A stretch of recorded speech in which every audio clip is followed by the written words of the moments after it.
Hello everyone, Xeno What If here. Bring in a new what if called, What If the Transformers Crash Landed in Code Geass Part 1. Link in the description of the fanfiction of this what if. Listen here YouTube.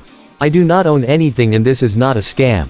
Prologue. Cybertron. What was once a powerful and peaceful planet was now all but lifeless. The only forms of activity that remained on the planet were further battles as the war between the Autobots and Decepticons had come to an end, with no one as the victor. Cybertron would be a cold and barren planet for millions of years. Now anyone still on it was either trying to leave or finish what battles they needed. A massive ship, one that was about the size of a whole city, had just left the planet's atmosphere and was making its way toward a massive portal deep in space. This was the Ark, a vessel containing what remained of the Autobot forces, hoping to find a new home now that their old one was lost. Within the Ark, in a hallway toward the bridge of the ship were two particular Autobots. One was the large red and blue leader of the faction, Optimus Prime. The other was a smaller, yellow, Autobot who remained silent due to his voice box being damaged, Bumblebee. "We have no choice, Bumblebee, the war is lost," Optimus told his scout as the two walked. "Leaving our home has been the hardest decision I've ever had to make. It has been a long, painful war with the Decepticons." The door in front of them opened to reveal the bridge of the Ark where several Autobots were at work with the ship's systems. Through the massive window in front of them, one could see the portal they were heading toward. "Whatever lies beyond that portal is our best and lost hope, my friend," Optimus said as they maintained course. However, no one seemed to notice that behind the Ark there was another ship heading in that same direction as well. As the two Autobots walked onto the bridge, they came toward a control panel which was being monitored by what appeared to be a much smaller Autobot, a small orange and blue-eyed Autobot with wheels for legs. He was on a hoverpad as he worked his small hands on the console. He was not only an Autobot, but a smaller species of Cybertronian, a Mini-Con. "Optimus, we are approaching the portal," the orange Mini-Con informed his leader. "Unfortunately, data indicates it's growing more unstable. Will we make it, fix it?" Optimus asked. "I do not know, sir." The Mini-Con, apparently named Fix-It, responded. "At this rate it may close before we even get there." All their attention was averted when a large shadow began to loom over them. All the Autobots on the bridge looked up in surprise as they saw the large and deadly warship known as the Nemesis made its appearance. "Oh no." Fix-It trembled in fear. "Megatron." Optimus glared. The Nemesis began to deploy a series of grappler, drill-like objects from its hull which shot directly at the bridge, shattering through the window, and embedding onto the floor. Optimus grabbed Fix-It protectively as the Autobot soldiers all drew their weapons. "Direct all fire on those tow cables." Bumblebee's wrists converted into his dual energon blasters as he tried to shoot at the cable, but a second tow cable came down right in front of him, sending him flying back before he blacked out. The last thing he heard before it went dark was Optimus saying an order. "All hands to combat." It may have been a few minutes, but Bumblebee was beginning to recover from the attack. He regained his vision and saw two Autobots were helping him. One was his leader, still holding Fix-It, the other was the white and red bot medic known as Ratchet.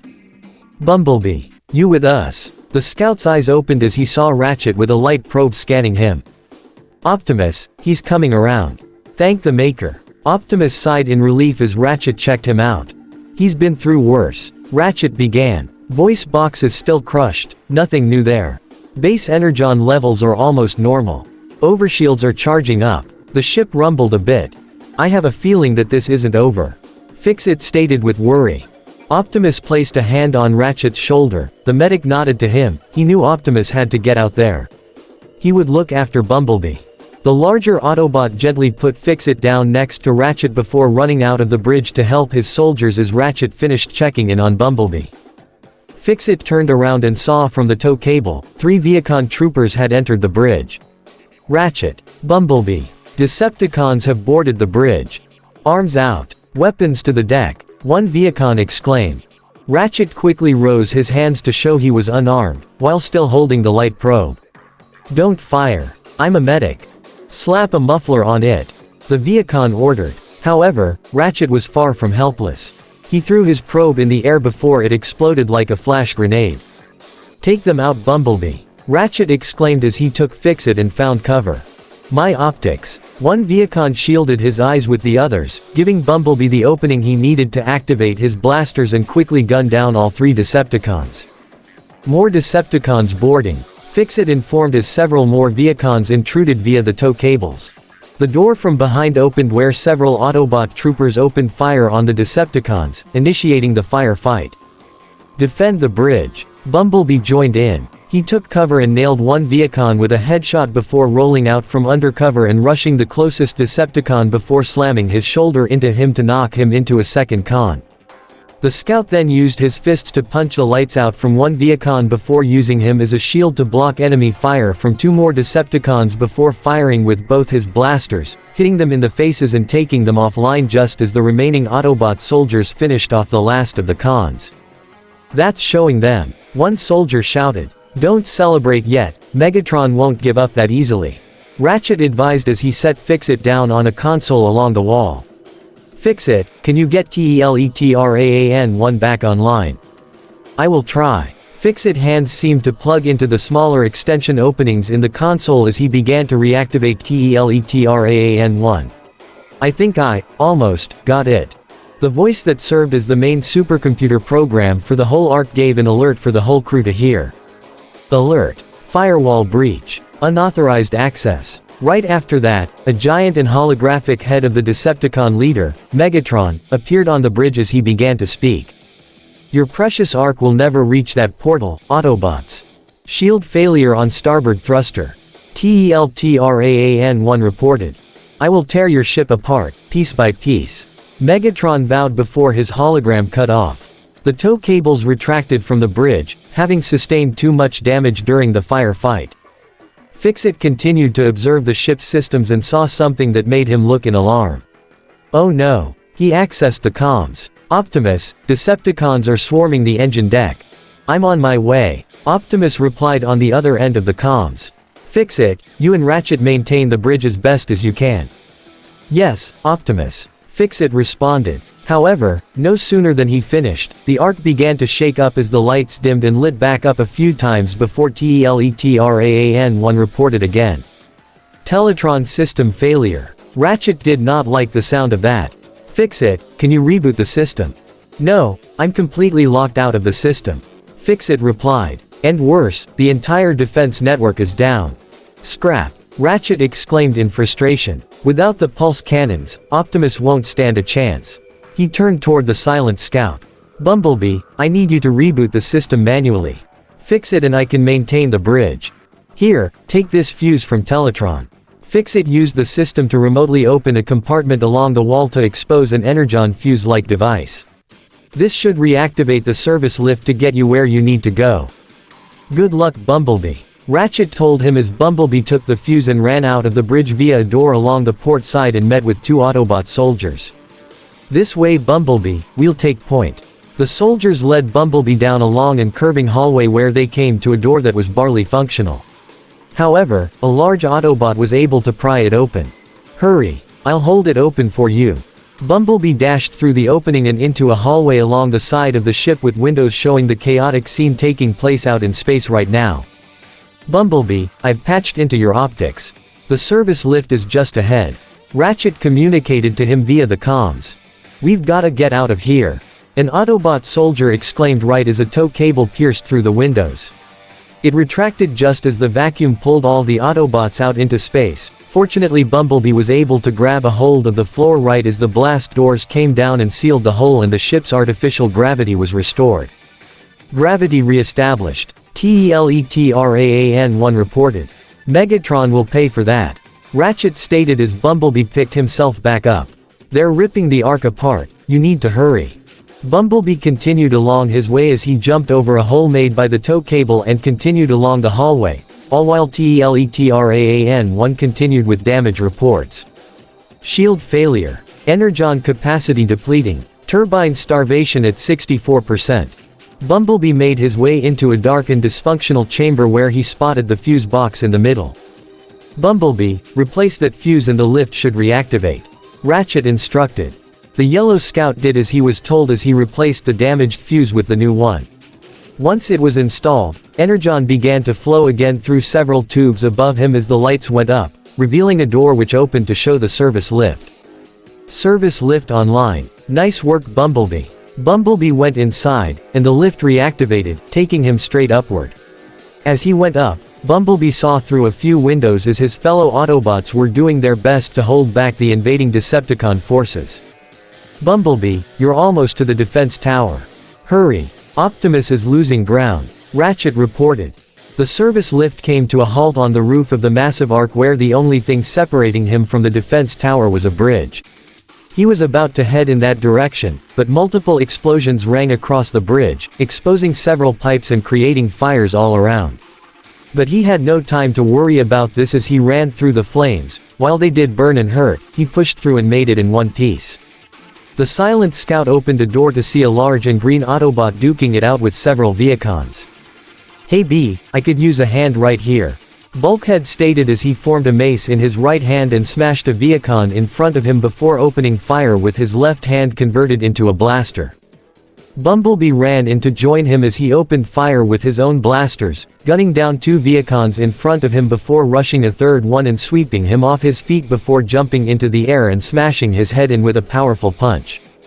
Bulkhead meanwhile grabbed a Viacon with his hands and threw him into another before forming maces in both hands and rushing to smash the Decepticons into pulp. Okay, I can hold the line from here. Bulkhead told the smaller Autobot. The defense mainframe is just through that door. He pointed to a door on the other side of the room, which Bumblebee ran toward. As he went ahead, Bulkhead turned to face the door where Bumblebee came in from and made a stand, ready to face any Decepticons that may come his way. He opened the door and stuck to the wall as he saw a Viacon at the controls. Thankfully he did not notice him. Easy now, Ratchet warned Bumblebee. One misfire and you could fry that whole panel. Bumblebee knew what he had to do. He quickly and quietly made his way to the Viacon before he grabbed him by the head and snapped his neck, snapping the head clean off before he got to the controls. Bumblebee just needed to press a few command keys before the job was done. From the window he could see the outside of the arc where he could see the pulse cannons above the engine deck come back online. You did it. Pulse gunners. Engine deck. Covering fire.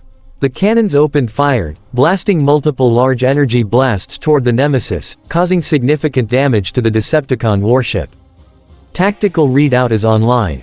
Ratchet informed. Now if I can just locate Optimus, there. He's taking Megatron head on.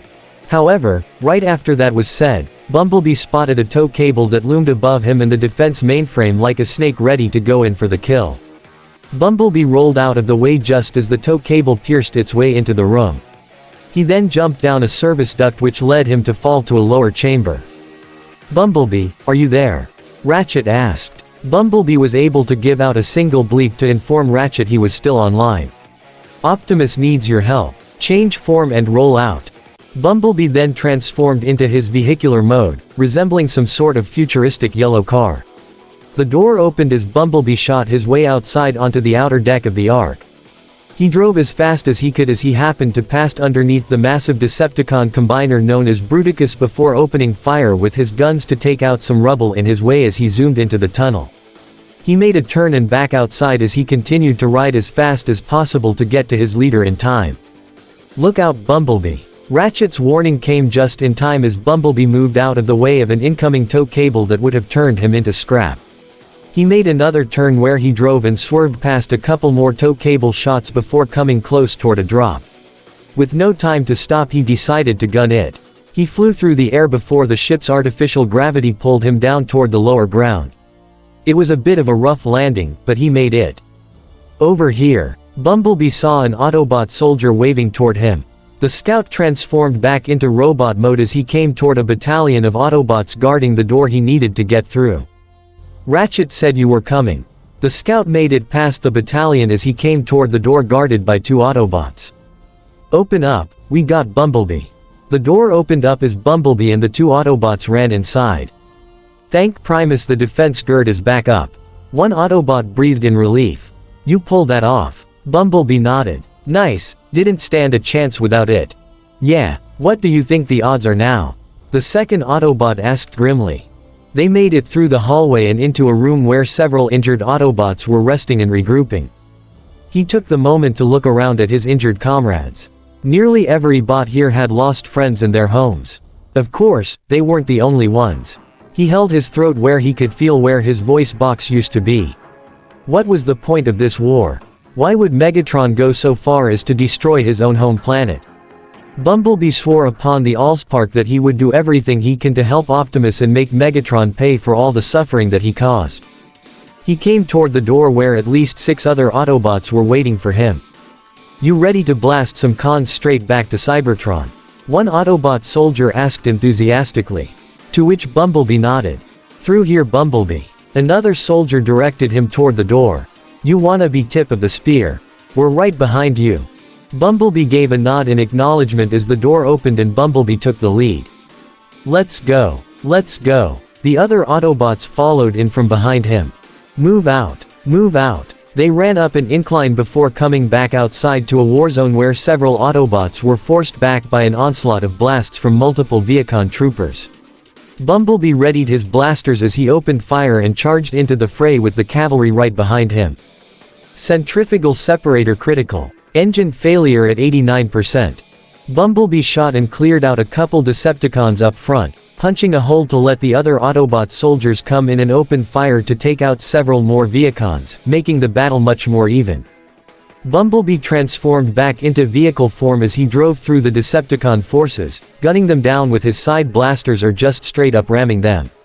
It wasn't long before the remaining Decepticon forces were destroyed and the Autobots made into an arch on the other side of the clearing.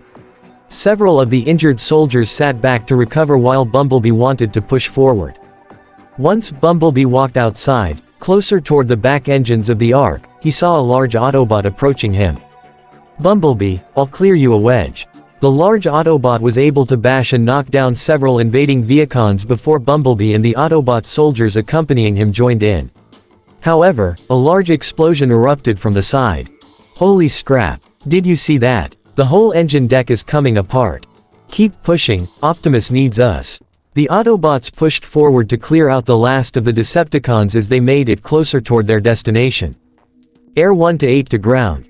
That last blast took a toll on Optimus. You wanna help? The time is now.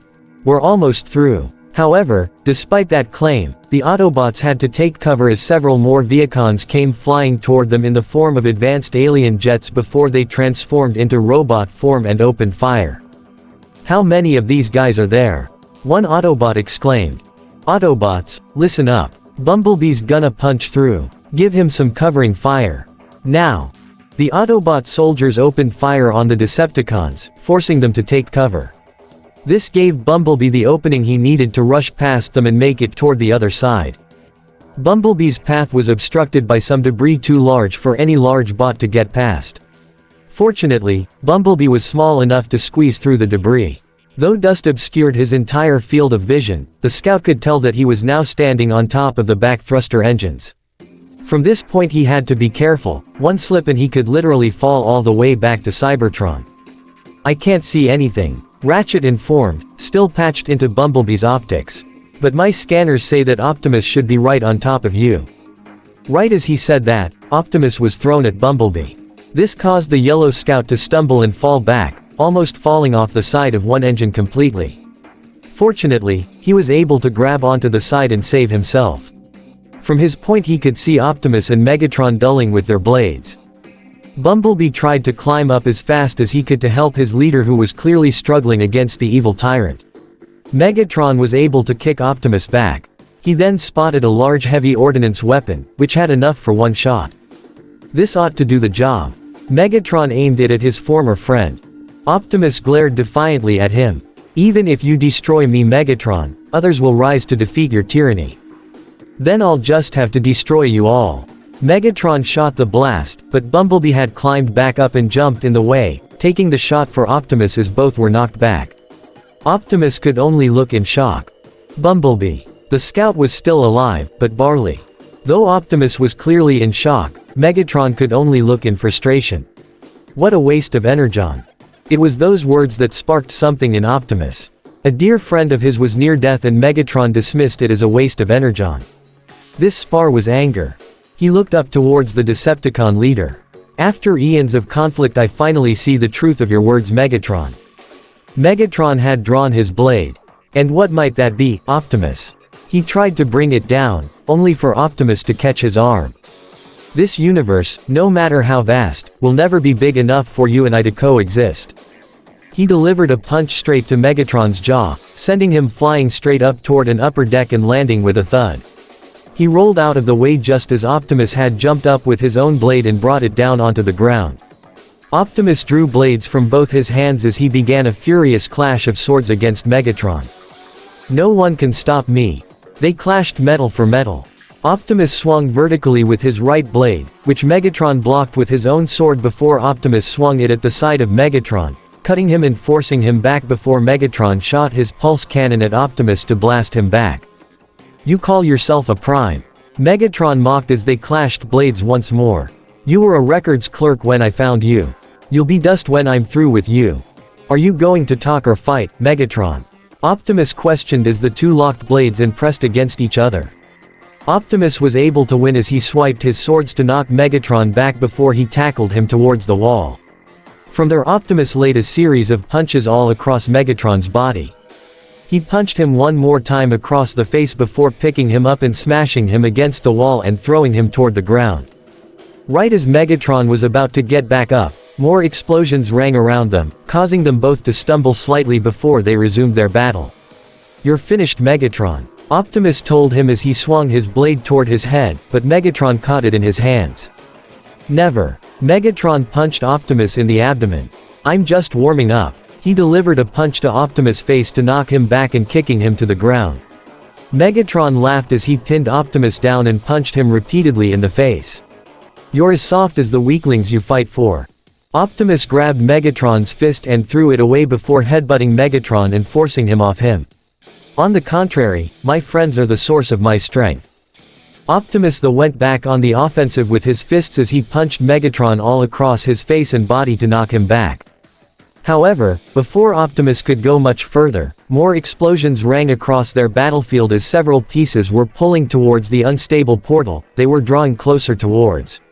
This gave Megatron the opportunity to come back with his own punch to Optimus' face, and kicked him in the chest to knock him back before rushing him and tackling him toward a pillar, but Optimus delivered a knee to Megatron before performing a roundhouse kick right to Megatron's face. Not bad for a librarian. He shot his pulse cannon at him. Perhaps you should have spent more time in the pit. Optimus rolled to avoid the lasers as his hands converted into his own blasters. And you should have spent more time in the library. He shot at Megatron as the two ran at each other, while simultaneously shooting at each other before they clashed and grappled their hands to struggle against each other's strength. Optimus' own blue optics glared into the evil of Megatron's red eyes as another explosion ran around them, knocking them off balance but giving Optimus an opening. The leader of the Autobots delivered an uppercut to knock Megatron down. Optimus drew his blade as he approached his former friend before driving it right into Megatron's chest, causing the tyrant to yell in pain. However, another explosion knocked them both back. At that moment, both of them felt a strong gravitational force not only pulling on them, but the Ark as well as the Nemesis. No! The portal! Megatron exclaimed. The vortex is tearing the ship apart. Optimus exclaimed as well. The two tried to hold onto the deck as best as they could. Megatron tried to punch Optimus, who responded with a kick. No, I will not be denied. Megatron yelled as both he and Optimus lost their grip and were pulled into the portal. It was not just them, however, as both the Ark and Nemesis tumbled and were pulled in by the strong gravitational force of the massive portal that would be collapsing at any moment. Explosions rang across the heavily damaged Ark, as well as the Nemesis, as they were both sucked into the portal, which closed completely, leaving only quiet space behind.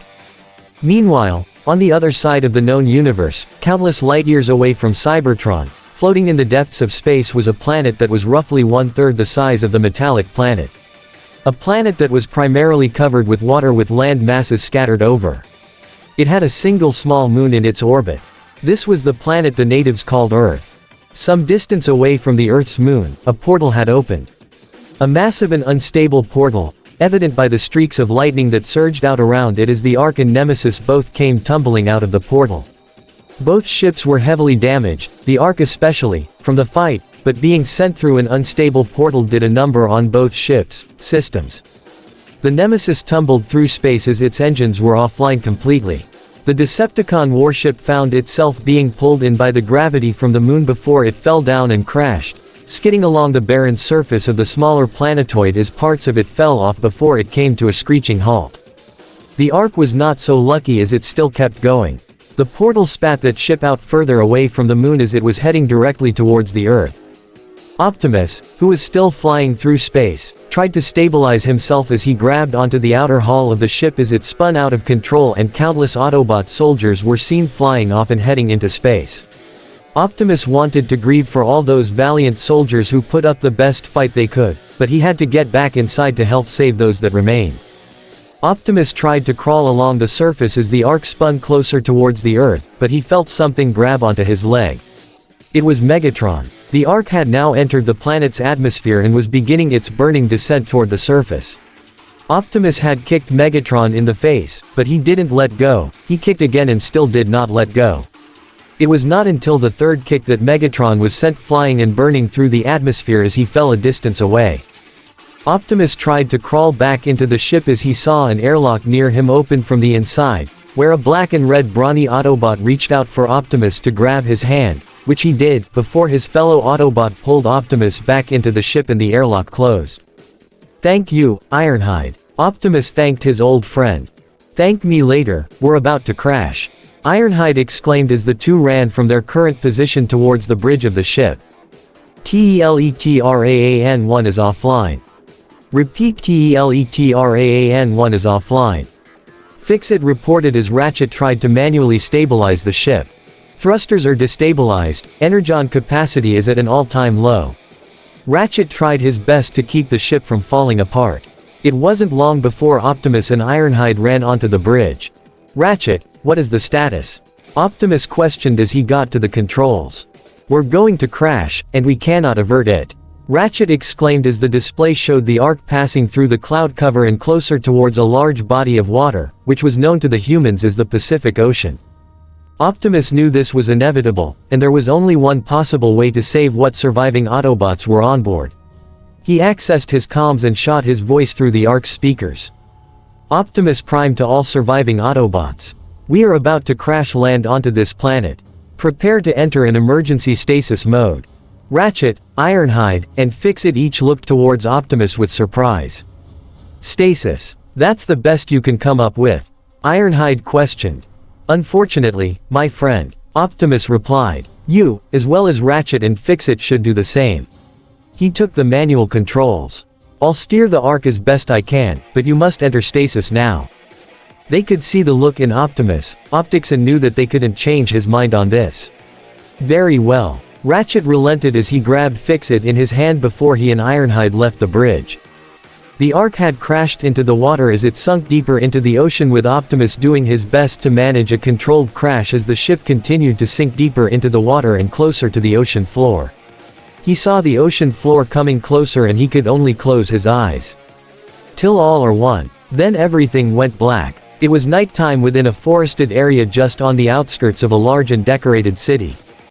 To those who lived on this planet, this city was known as Pendragon, the capital of the Holy Empire of Britannia, one of the three leading superpowers of the planet Earth. At least 3 or 4 miles away from the capital were two boys who were running through the forest outside the capital. They were both dressed in attire that would make one believe they were royalty. In fact, they were. They appeared to be no less than 7, maybe 8 years old at the most. One had short sandy brown hair while the other had longer blonde hair. Both had light-colored skin and purple eyes. As the two ran, the brown-haired boy stopped to catch his breath by the tree. "Big brother, I can't run anymore," the young boy said in between breaths. "We have to keep moving, Charles." The blonde boy spoke to his apparent older brother. "Mother is dead, father doesn't appear to care, and everyone else is fighting. If we don't keep running, we'll die too." Charles looked toward his older twin brother with tear-filled eyes. I just wanna go home." "We can't." He took his brother's hands. "It's just you and me. You remember our promise. Our promise to never lie to each other." Charles nodded as his brother continued. "We're brothers, and brothers look out for each other." "Okay." Charles wiped the tears from his eyes as he smiled. "Okay. The two smiled, but there was a light above them that caught their attention. The twin brothers looked toward the sky in awe as they saw a flaming projectile fall from the night sky and land outside the forest, creating an explosion that could be seen outside the trees, and it almost knocked the two off their feet. "What was that?" Charles exclaimed in fear. "I don't know, but let's go check it out." As the older brother ran, Charles ran after him. "Big brother, wait for me." The two ran out of the forest where they came to a clearing and all they could see a large and smoking crater. The boys slowly and cautiously walked towards the hole, and when they looked down, they saw something that made their eyes go wide. It appeared to be a large, silver, metallic being. He was heavily damaged, most likely from a fight, with a large fusion cannon attached to his arm and carried large spikes coming from his shoulders. He had large gashes over his body as a purple liquid seemed to be bleeding out of him. His appearance was enough to force the boys to back in fear. What is that?" Charles questioned in shaky and scared tone. "I don't know." The older brother slowly walked toward the hole and looked down to see this metallic being. "Maybe some kind of mech suit." "I don't think so," Charles replied. "No one has something like this." Before the boys could ponder further, this being's eyes shot open as he gave a loud yell and shot his body. The two boys backed away in fear before they quickly ran back to the nearest trees and hid behind them. They looked to see the metal giant attempting to stand, only for him to fall on his knees. He was in pain. What is this?" The being spoke as he looked around at his surroundings. "Where am I?" He accessed his comms. "Megatron to Nemesis, report." There was no reply, only static. "Megatron to Nemesis, report." "Soundwave, do you read me?" Still nothing. He grunted before attempting to stand once more, looking toward the stars. Megatron did not recognize any of these star formations. Wherever the portal took him, it was very far away from Cybertron. He grunted as he felt the wound on his side. "Optimus." Megatron tried to walk as he stumbled but stood firm. He continued to limp in order to find a spot where he could recuperate and formulate his next step. Meanwhile, Charles and his older brother looked out from the trees as they saw the giant walk away. "Did that thing talk?" Charles questioned. "Megatron, I think that's his name," the brother said. "What is he?" "I don't know. But I want to find out." It was daytime on Earth as Megatron had found a cave large enough for him to fall back and rest. Now that he could rest, he could think a bit more clearly. He remembered before the Exodus how Shockwave reported he found a primitive world rich with energon and opened a portal via an ancient space bridge tower in the Sea of Rust. This was that world. There would be plenty of energon here, and he knew the Nemesis was present along with his army as he saw his ship crash land on this planet's moon. Of course, this also meant Optimus was more than likely here as he and the Ark made it through as well. However, the Ark was heavily damaged during the fight, so the odds of any Autobots surviving were very little. But still, a part of him had hoped Optimus survived, just so that he could snuff out his spark himself. Megatron felt along the wound from when Optimus stabbed him during their battle and could already feel that his own dark energon was all but depleted. His greatest source of power spent, the only thing that saved him from not only being crushed by Metroplex earlier, but what prevented him from dying from the fall to this planet's surface. The Decepticons' own dark energon reserves were all but depleted as well. If and when Soundwave found him, he would likely be given natural energon to replace what he had lost. He sighed in exhaustion and frustration. However, his eyes caught movement outside the cavern's entrance. Megatron pointed his fusion cannon toward the entrance. "Come out. Reveal yourself." The same two boys who found Megatron the previous night slowly came out from their hiding spot and into Megatron's viewpoint with their hands in the air. Charles was clearly the most frightened while his older brother, though he too was scared, had a defiant look on his face. We're not going to harm you," the older brother said. "And I'm not certain we can." Megatron observed the two boys with interest. They were organic lifeforms. Though he and Orion Pax learned of the possibility of organic lifeforms on other planets, this was the first time he'd ever seen one, or two in this case. "Tell me, what is the name of this planet?" Megatron queried as he lowered his fusion cannon, as these two clearly posed no threat to him. "This is Earth," Charles stuttered. Are you an alien?"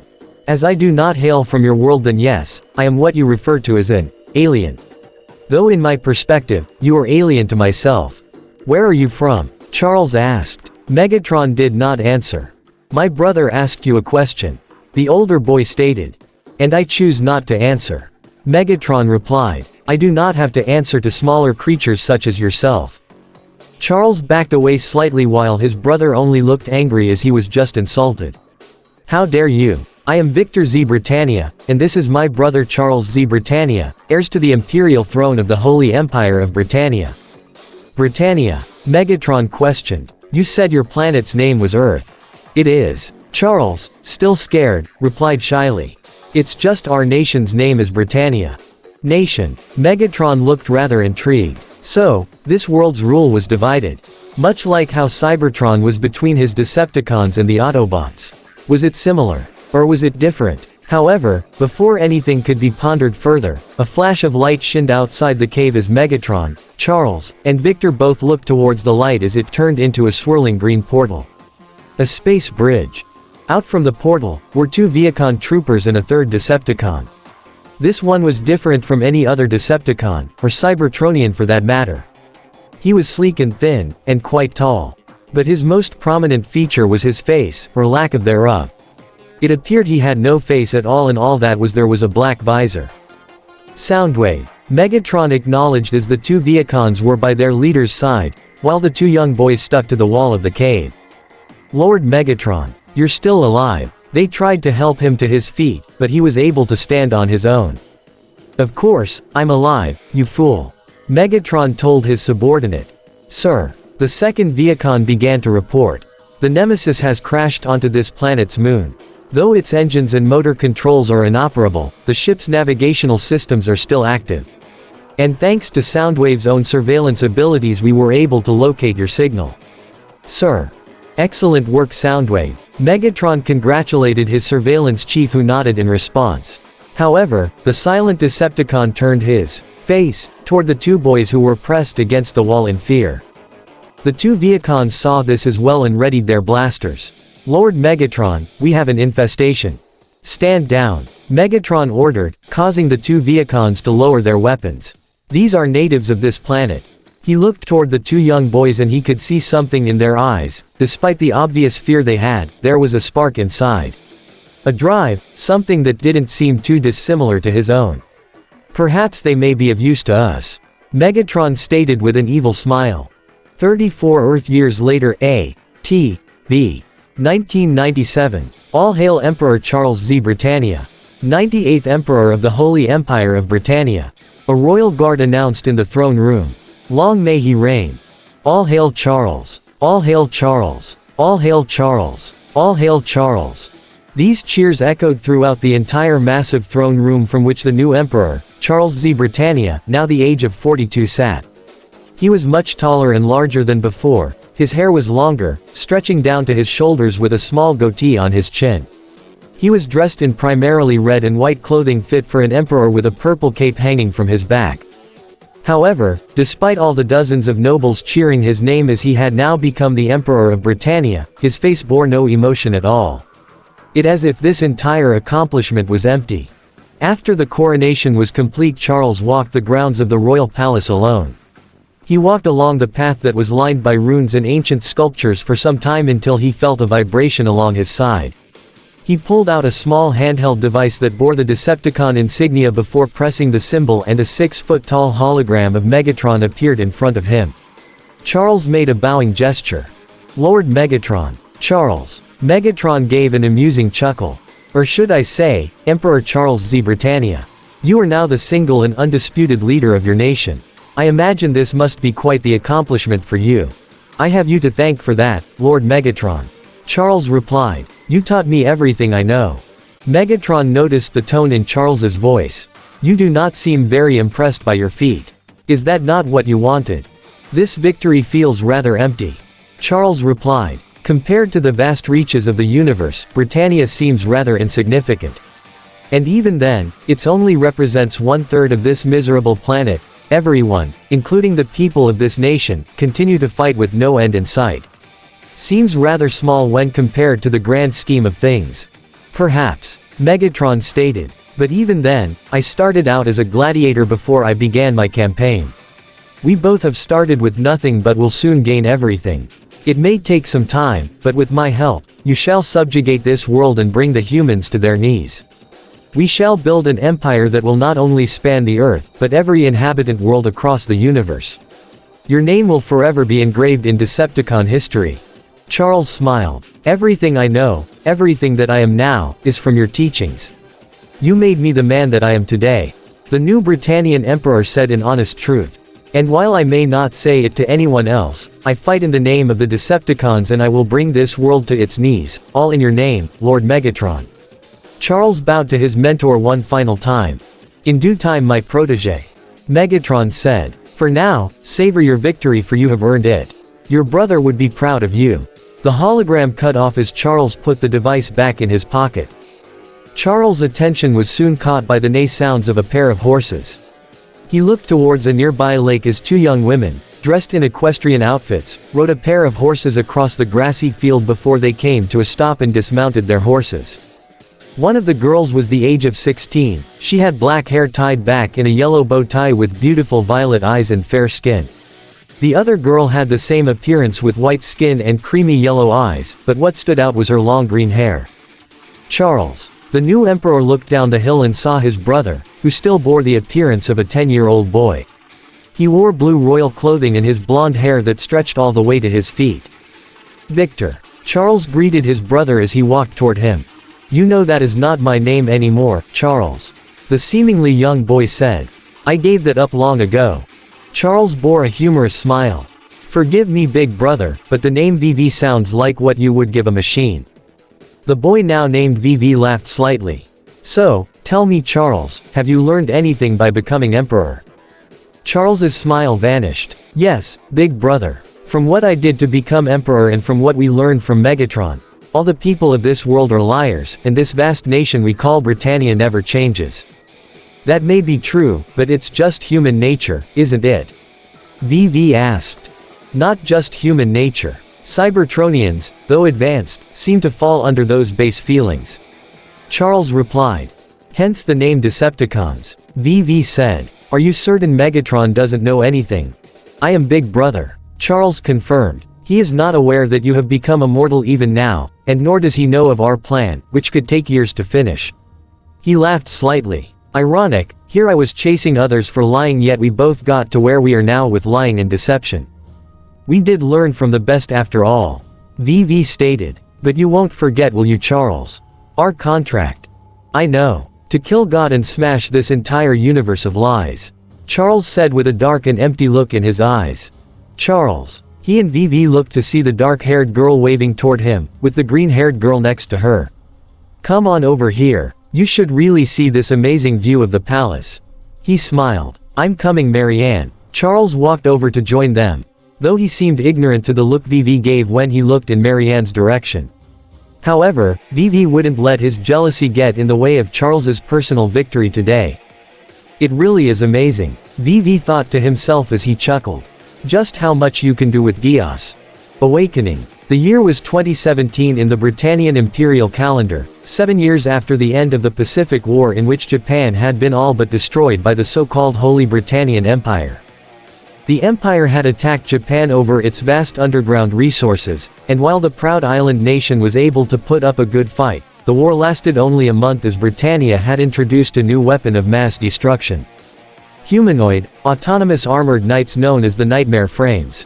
With these advanced weapons, Japan was quickly brought to its knees. The oppressive Britannian Empire had stripped the once proud nation and its people of everything: their rights, their land, even their name. Area 11. Britannia prides itself on its beliefs on social Darwinism as well as its advancements in technology. However, what no one in the world really knew was that Britannia itself was nothing more than a puppet to an even greater evil. The reason why Britannia was so much more advanced than any other nation on Earth was because all their advancements in science as well as their own Darwinist beliefs were all given to them by arguably the most destructive force in the known universe, the Decepticons. This was something not even those in the Britannian royal family were aware of. Only the current Emperor Charles Z. Britannia, and a select few of his own personal followers, excluding his own family, knew. In truth, Emperor Charles was the student of the Decepticon leader Megatron. He learned everything from him, and with that, the Empire had simply become another face to the Decepticon cause. Britannia would conquer various nations for their resources, most notably a raw mineral they referred to as sakuradite, which was in fact fuel for their nightmares, or known by the Decepticons as energon.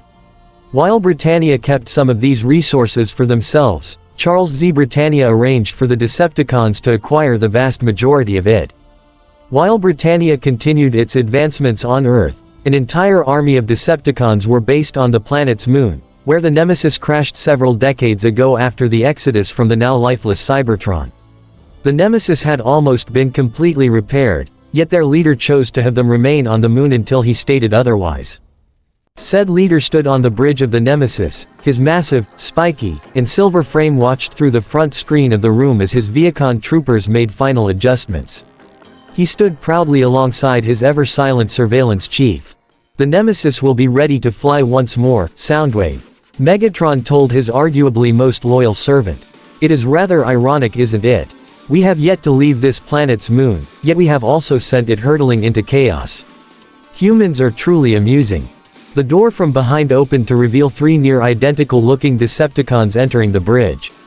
The one in the lead was primarily silver with a skinny frame, long razor claws, and wings on his back.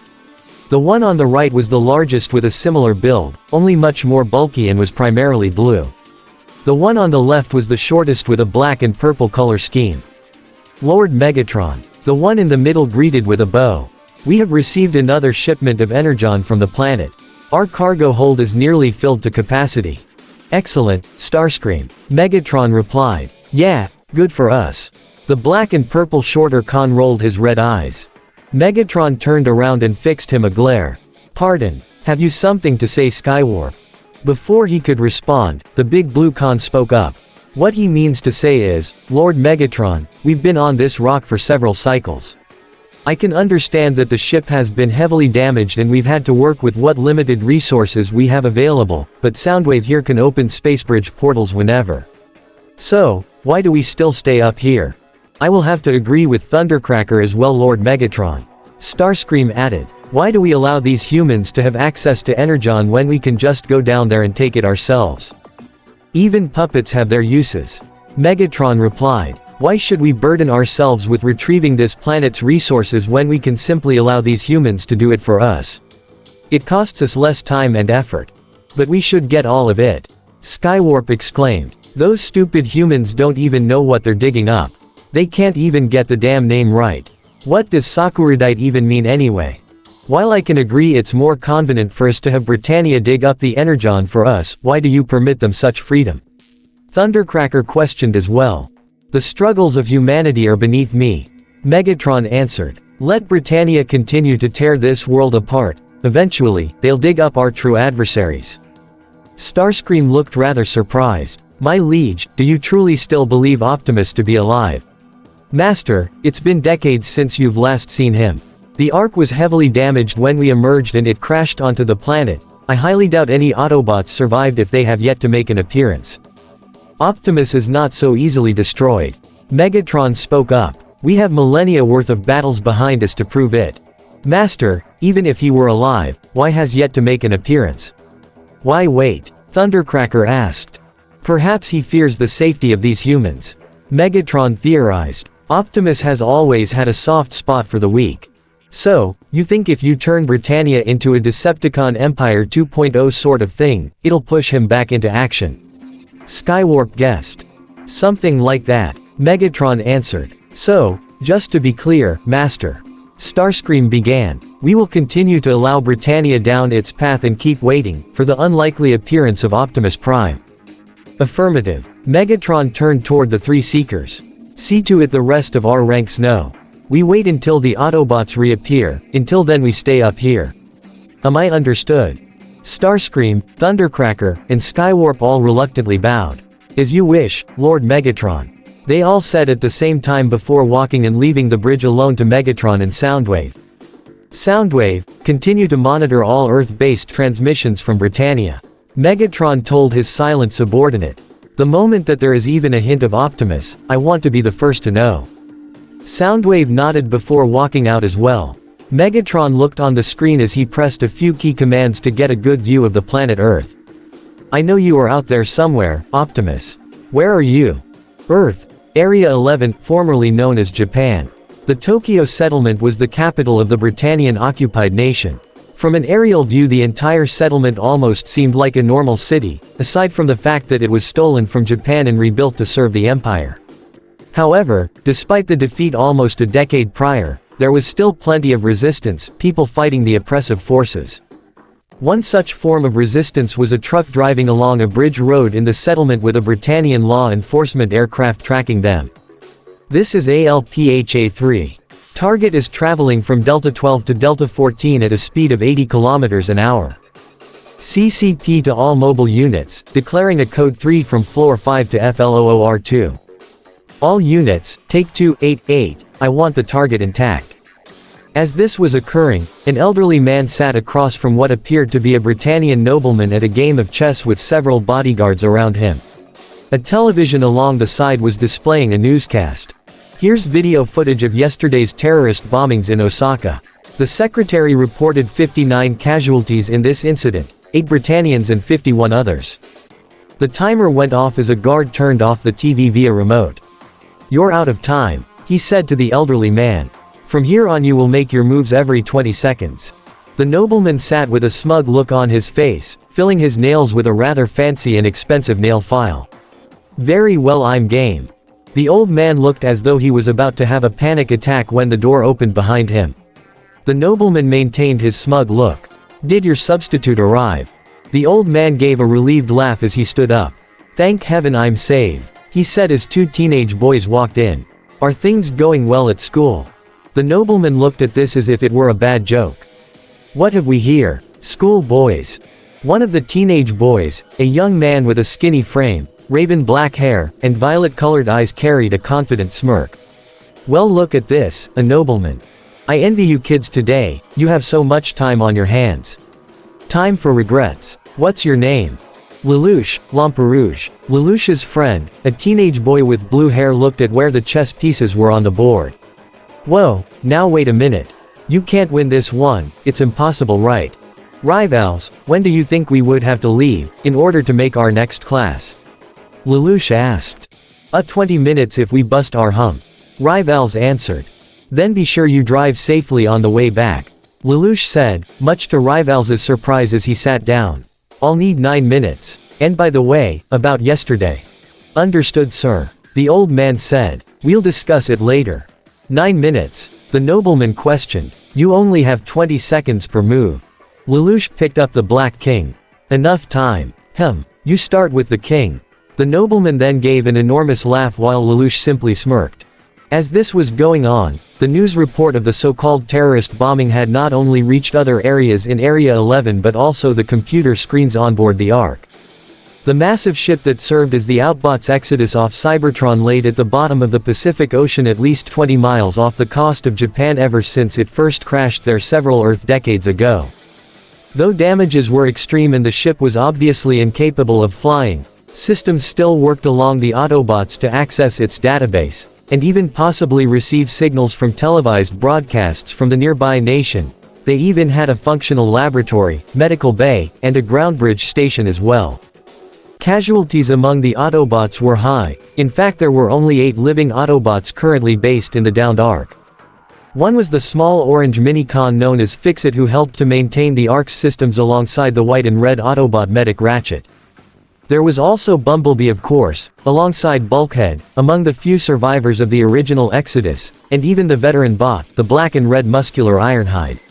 They also received 2 additons to their team recently, the smaller blue female Autobot named RC and her partner, the red and talkative Cliffjumper.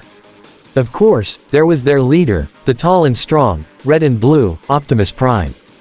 They saw the same news broadcast from before as well as Fix-It, who managed to hack into the Britannian police systems to get an idea of what was going on. Oh geez, another one. Bulkhead groaned. Yep, another so-called terrorist attack. Ironhide replied.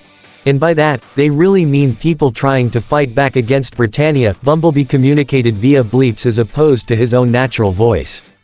7 years and they're still fighting. RC said. You do have to give them credit for their consistency. Persistency. Fix-It said in between glitches. Ratchet scoffed. You ask me, it's a waste of time. Why bother fighting after they've already lost? Because they're still struggling to hold on to something. RC exclaimed. The cons took everything from them, now they're trying to get it back. RC, don't you mean Britannia? Cliffjumper questioned. Same difference. RC continued. We don't need to see Megatron's face to know this has Decepticon written all over it. Humans do have a bad history of violence, don't they? It doesn't have to necessarily be Decepticons. Fix-It said. After awakening from stasis, they used the ARC systems to access the internet on Earth to learn about the planet, including humanity's history. But the similarities are all there.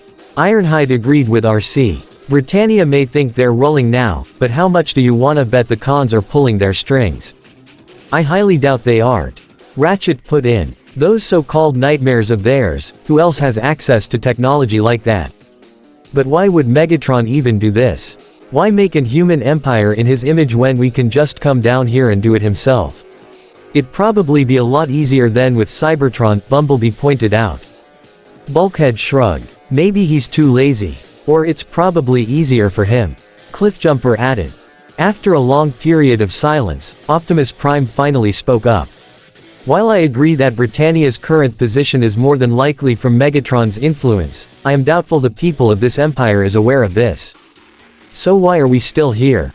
RC questioned. Optimus, when you sent that message out, Cliff and I came to Earth hoping to take a stand against the cons, not hide and let them corrupt and tear this planet apart. RC, you know that if we intervene, Megatron will more than likely take a direct approach as well. Optimus explained. Which in turn could lead to catastrophic results for all of humanity, not just Japan. The female Autobot rubbed her face in frustration. At least we'd actually give these people a fighting chance. Area 11 Ashford Academy. This school was considered one of the best in not only Area 11, but throughout the entire Britannian Empire as well.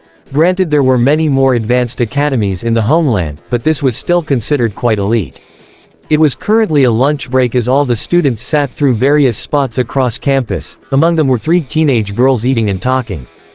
Where's Lelouch? The blonde girl, Millie Ashford, wondered. He went somewhere with rivals. The autumn-haired girl named Shirley Finette responded. What? Maybe it's poker this time. Millie guessed. They seem to forget that they're on the student council. Shirley exclaimed. They're off gambling for money. Lulu may be smart, yet he wastes his brain on stupid things. If only he'd apply himself to school, he'd get high grades. The only girl who didn't speak, a meek and dark-haired girl with glasses named Nina Einstein, seemed to nod in agreement. Though Millie developed a bit of mischievous smirk. Oh, I wish my darling Lulu would be a serious young man. How adorable is that? Millie teased. Shirley tried to hide her blush. Please, Madam President. Back on the highway, the stolen truck was being driven by a dark-haired man with a red-haired girl in the passenger seat. Both were wearing long white clothes and hats to serve as some form of disguise, though it was not working out for them right now. Perfect. The man grumbled angrily as they saw the police aircraft above them. After we finally steal this damn thing. It's all because Tamaki couldn't stick with the damn plan. Now we got a problem. The nobleman dropped his nail file as his jaw hung in disbelief. He had lost his game. Lelouch had already called checkmate and had left with rivals. The two were already in the building's lobby.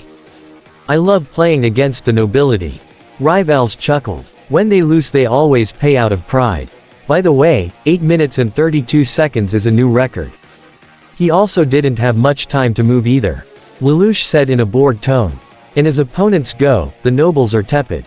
They're just overprivileged parasites, that's all. Well then, why don't you challenge one of the 11s? Rival suggested as he walked backwards out the main door. They're nothing like us Britannians. He looked in surprise to see Lelouch was actually looking above him outside. He turned to see the news broadcasted being televised on a massive jumbotron on a building across from them. What are they trying to prove by killing innocent people? Those 11s terrify me. As people continued to murmur amongst themselves, the screen switched the Britannian Empire's flag. We apologize for the delay. Now His Royal Highness, Prince Clovis, 3rd Prince of Britannia, will address the nation. The screen shifted to reveal a young man with olive green hair and dressed in royal clothing as he began to make his address. No one seemed to notice the subtle glare Lelouch was giving towards the image of Clovis. To all my imperial subjects, including of course the many cooperative 11s who choose to serve the Empire of Britannia. We're not 11s. We're Japanese, the red-haired girl in the truck exclaimed.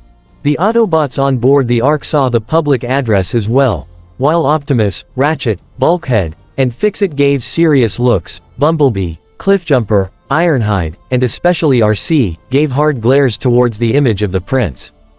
Do you not see my pain? Clovis questioned as he held a clenched hand over his chest. My heart was ripped from my chest only to have it torn apart. The remnants are filled with rage and sadness. Geez, what a drama queen. Cliffjumper commented. He's even more cheesy than Starscream. And that's saying something. Bulkhead added. He'd actually make a pretty good actor if he chose to work in theater. Fixit also commented. Optimus could see the look in Clovis' eyes and he could tell that this was just for show, and that the prince never really meant any of the words he was saying. He could only observe seriously while RC just glared and clenched her fists in anger. However, as ruler of Area 11, I will not tolerate terrorism of any kind. Because the battle we fight is a righteous one. A virtuous battle to protect the well-being of one and all. Now then everyone, I would like you all to join me in observance of the 8 who died for justice in the name of duty. Clovis finished. A moment of silence please. Only 8. Bumblebee scoffed in his bleeps. I seem to recall over 50 other people dying. But they're not Britannians. Ironhide said in resentment. They mourn only their own while everyone else can just rot to them. What a disgrace. Optimus, this is exactly what I'm talking about. RC spoke to her leader. Innocent people die practically every day. We can do something about this. Why don't we? RC, your spark is in the right place. Optimus told her. However, we must also think of the consequences of our intervention. We all feel the same way. See. Bulkhead also added. I wanna help as much as you do, but I got a feeling we'll only make things worse. All RC could do was shake her head. You're always talking about the consequences if we step into this. But maybe you should think about those that'll happen if we don't. She turned around and walked out of the bridge, leaving the rest of her team looking in concern. As she walked out, Bumblebee and Cliffjumper both looked towards each other with concerning and knowing looks. Back in Area 11, Lelouch had finished paying the parking fee on Rival's motorcycle. Well, aren't you gonna join in? Rivals asked, as Lelouch wasn't partaking in the moment of silence. Aren't you? Lelouch asked in response. Rivals chuckled slightly. It's sort of embarrassing. And I agree with you. Besides, spilling tears over those people won't bring them back to life, now will it? Dang, that's dark buddy. Rivals commented. It's all about self-satisfaction. Lelouch said, as he looked at the screen that still showed Clovis' face. It doesn't matter how hard you try, you can't do it, there's no way you can change the world. The camera crew cut off in the Area 11 throne room as Clovis stepped down the stairs towards his well-dressed guests. You were magnificent, Your Highness. A woman praised. One would have never guessed you were attending a party while doing that. After all, the Viceroy is the marquee actor of Area 11. Clovis said as his bodyguards took off his overcoat. Honestly, he couldn't care less about those people who died. I need to chance costumes quickly. My, you're so self-confident. Another one of his guests said. It's all in the performance. Clovis responded. Since the media want a charismatic prince, I give them one. He commented as he glanced towards the media staff also attending. How true. Prince Clovis, our keep in this line of work is to assist you in any way we can. Though there was one media worker along the corner who didn't appear as excited. His reign is a pathetic sham. He uttered. Your Highness. An overweight and middle-aged military general ran towards Prince Clovis. How boorish of you, the prince commented. I beg your pardon, Your Highness, my lord, he spoke in a subtle whisper. Not another appearance for him. The previous media worker muttered, as he was about to walk out. Hope it's not as dreary. You fool. Clovis' exclamation caught his attention as he turned around. The general, however, spoke the next part in a whisper so no one else could hear him. The police were informed that it's medical equipment, that's all. If we scramble the army, there'll be a. Deploy the royal guard, Clovis ordered. The nightmares as well. Several soldiers all scrambled to enter their nightmares. Among them was a man with teal hair and orange eyes, a younger man with light brown hair and blue eyes, and a beautiful young woman with dark skin, silver hair, and yellow eyes. Alert 1. Alert -1. 4th, 7th, and 8th Rapid Reaction Companies, as well as the 31st Air Assault Team, immediate scramble. Special Division 9, standby for deployment. The purple nightmare frames powered up as the head unit stood upright with a pair of green lights shining inside. Rivals drove his motorcycle down the freeway with Lelouch riding in the passenger seat. "That first move you made, why'd you start with the king?" Rivals asked, as Lelouch started with the king in the chess game. "If the king doesn't lead, how can he expect his subordinates to follow?" Lelouch responded. "What's with that?" "With what? Do you fantasize about running a major corporation?" Rivals wondered. "No way, ambitions like that will ruin your health," Lelouch replied. The two heard a loud honk behind them and looked in surprise to see a large truck, the same one that was stolen, speeding quickly behind them. Rivals screamed as he tried to steer out of the way. "We're gonna die. You idiot. Watch where you're going," the disguised driver exclaimed as he steered right to avoid running them over. "No, not that way," the red-haired girl exclaimed, but it was too late as the truck steered into a construction zone. It swerved and ended up crashing into a building under construction. Rivals stopped his motorcycle as the two looked over the railing to see the crash. Was that our fault?" Rivals wondered. "I don't think so," Lelouch replied. The police aircraft saw this as well and immediately reported it. "Control, the target has crashed at the abandoned Vaux construction site. The military will take over." General Bartley's command. General Bartley, the same one who spoke with Clovis earlier, walked through the hall with stress and nervousness clearly evident on his face. "We have to retrieve at all costs. That thing, in the wrong hands." Lelouch got off the sidecar and saw, as the dust cleared away from the truck, what appeared to be some kind of energy emanating from it. "What the? Oh man, this sucks," Rivals exclaimed. "Looks like the power line on the bike got cut." Lelouch wasn't paying attention as he saw the faint glow of energy take the shape of a humanoid before disappearing.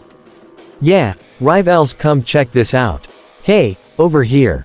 Lelouch turned towards the side where multiple people had gathered to look and observe it, some of them even took out their cell phones to take pictures or record it. "Whoa, nasty crash. What happened? Some sort of accident. Probably a drunk driver. It's always some moron. Hey, maybe somebody oughta go help." Lelouch could only glare. Any one of them could go down there and help, or use their phones to call for an ambulance or something, but no. They're just taking pictures, not even caring if the people inside are seriously injured. "Idiots," Lelouch grumbled before running down in that direction to do something himself. Both the man and girl inside the stolen truck were alive, and not too badly injured, thanks to the airbags, but it still hurt. Lelouch had already run down toward the truck where all the civilians saw him. They either made jokes about it or suggested calling for help, despite that they had their cell phones out. "Hey, are you alright?" Lelouch called to the driver as he tried to get in, but some rubble blocked the front door, so he tried to climb up from a ladder along the side. At the same time, Rivals was pushing the bike down to try and get down with him. Yeah, I know it's the right thing to do, but I wish the guy would just quit flaunting his pride and give it a rest for a while," he complained. "Now we're gonna be late for school."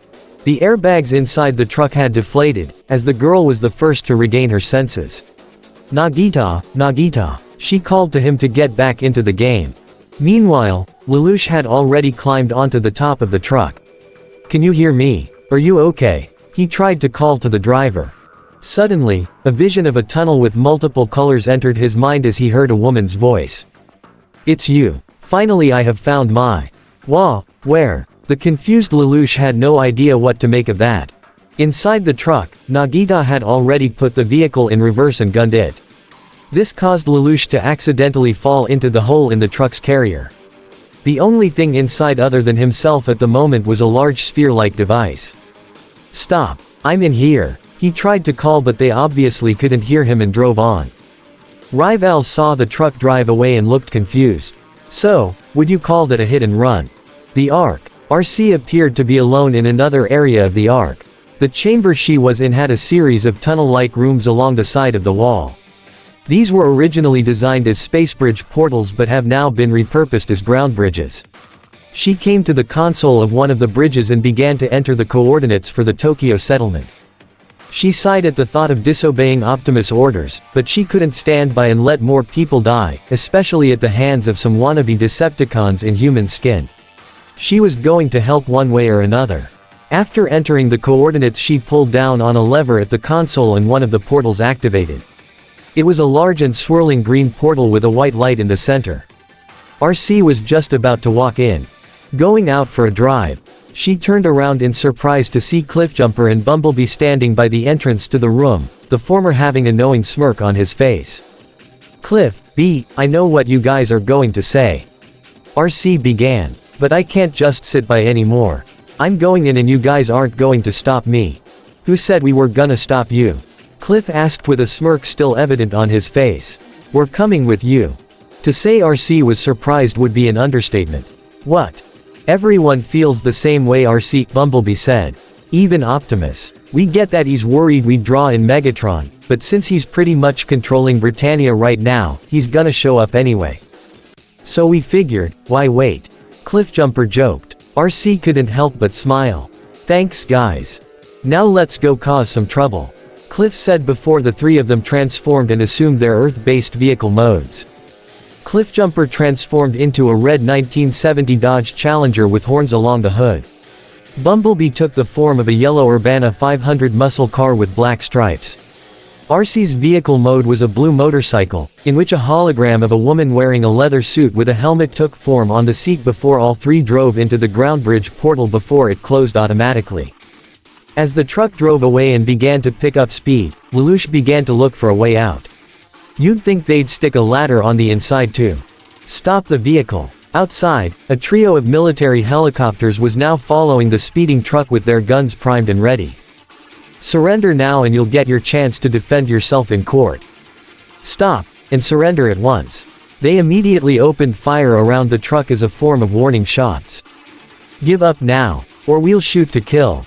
Nagita grunted in frustration while still driving. Now what do we do? That's the army.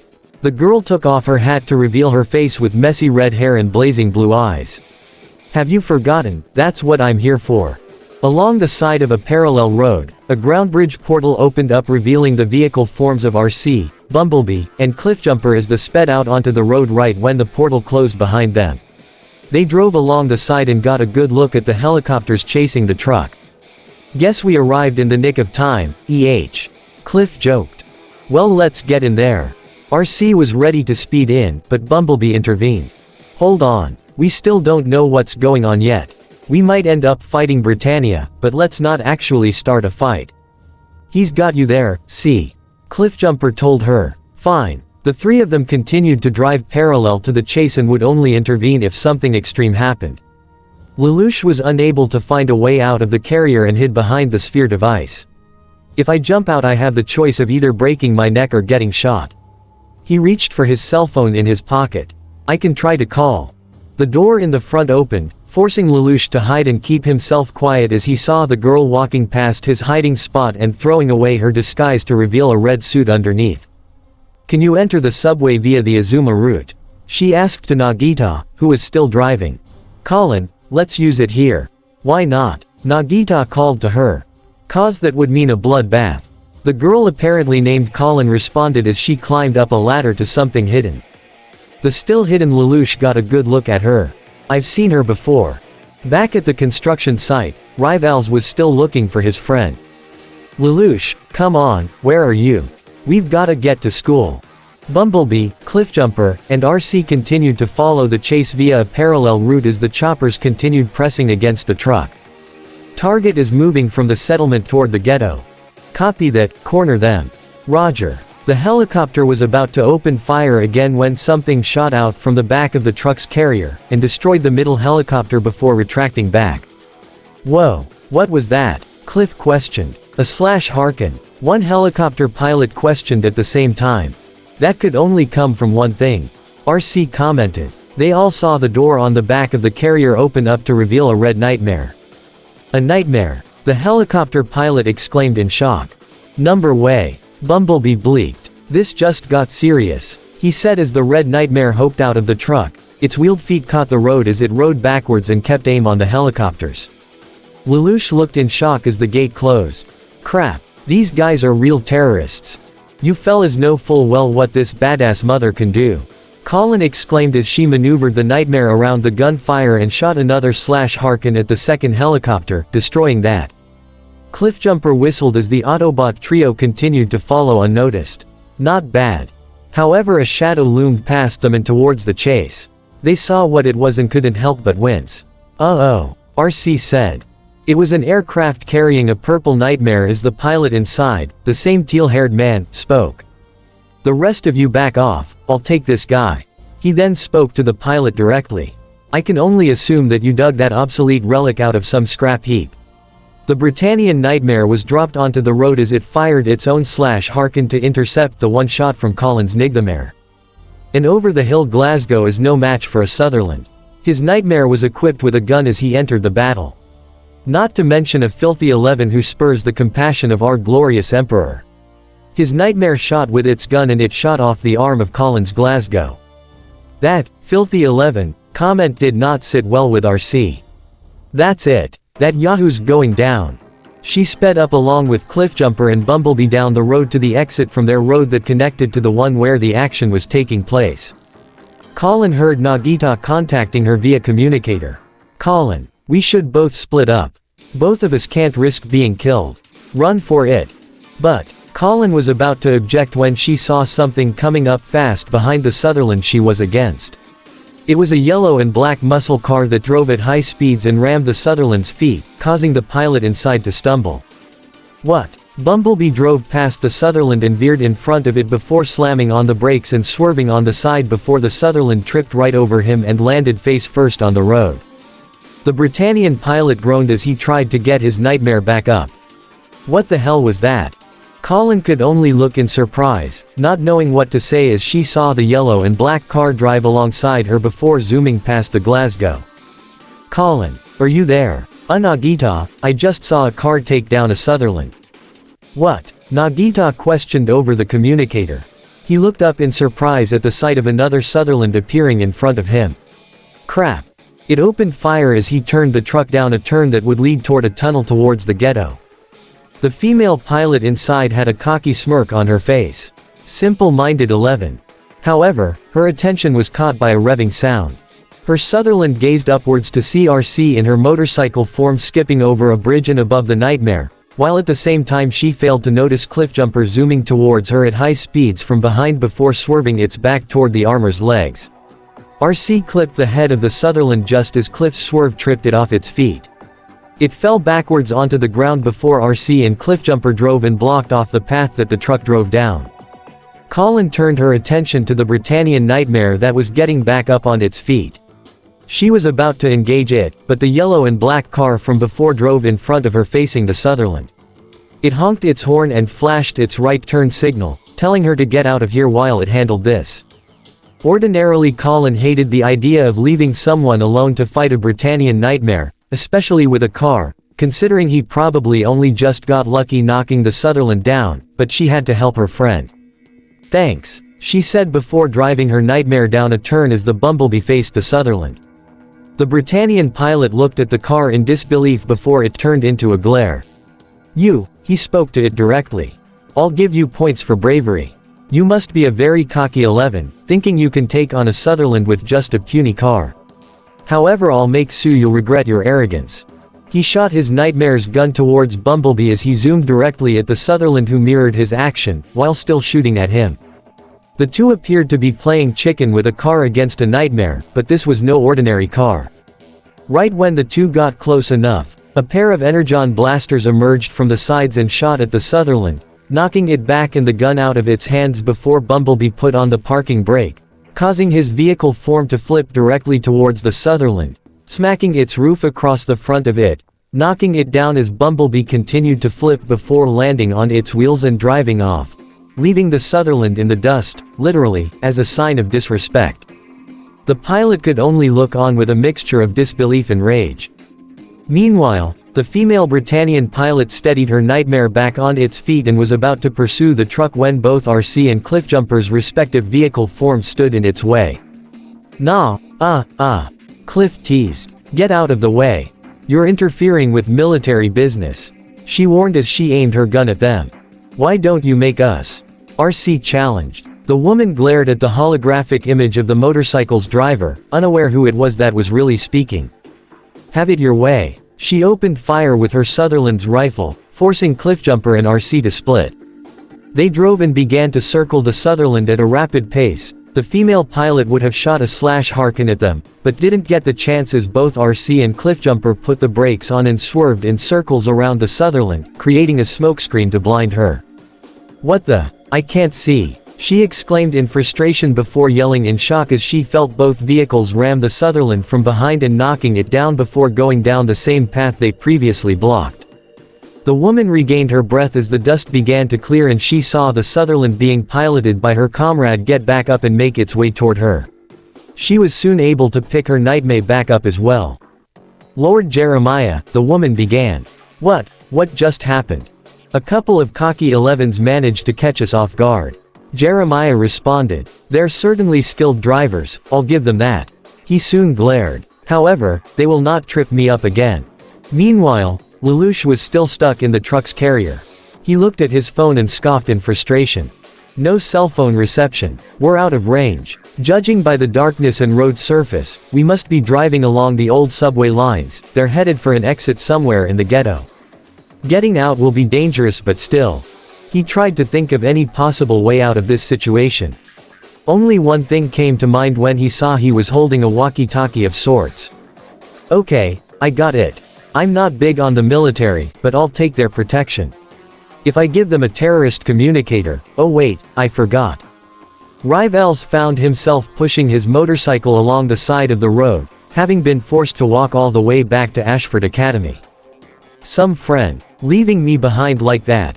Aha. A tall man with lavender hair, grayish-blue eyes, glasses, and an overly long lab coat was staring directly at General Bartley with an odd smile. What are you doing? The older general questioned as an arrangement of military tanks rolled past them. Looking at a man who blundered, am I right? Why you, the general growled. You really screwed this one up.